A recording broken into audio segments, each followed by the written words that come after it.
working with my ponytail net, my expression braids, and also you guys, you will be needing your crochet needle for this look, okay? So what I'm doing here, I'm just securing my ponytail net to my canvas blockhead. It doesn't really matter what size blockhead you use. You just need to secure it to the head. And next up, I will be using my crochet needle to attach the braid to the ponytail net, you guys. It's pretty straightforward. It's very, very easy to do. And like, it is super cheap, okay? You just buy a pack of box braids, the jumbo braids. It's the expression braids. It's almost like $6.99 at your local beauty supply store. And also you can grab the ponytail net. I paid $2.99 for the ponytail net, you guys. So it's very, very, very cheap.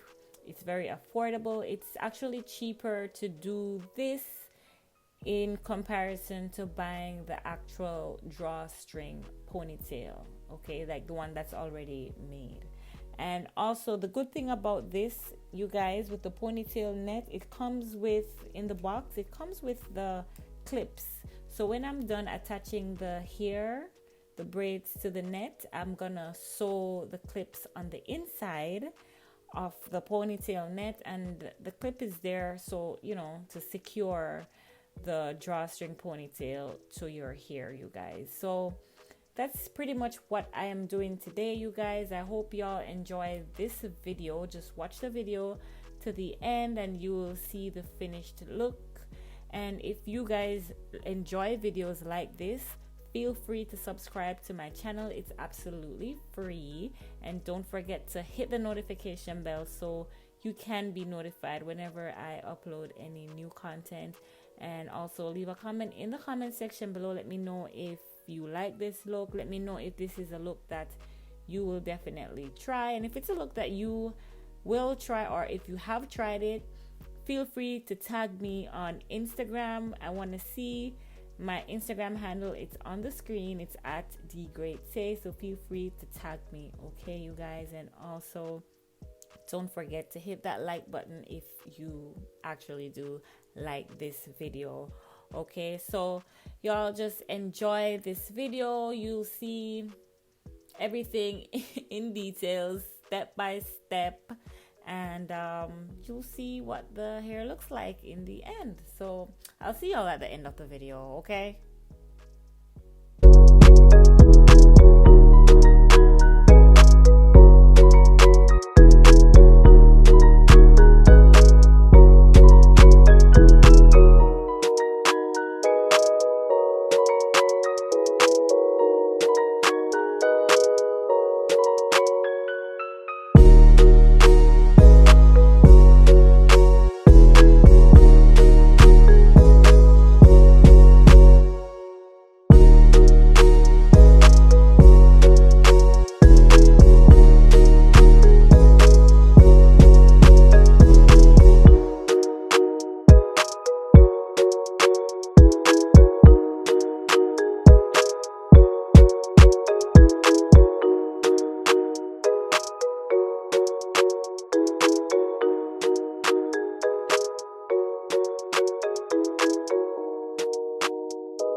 Evil on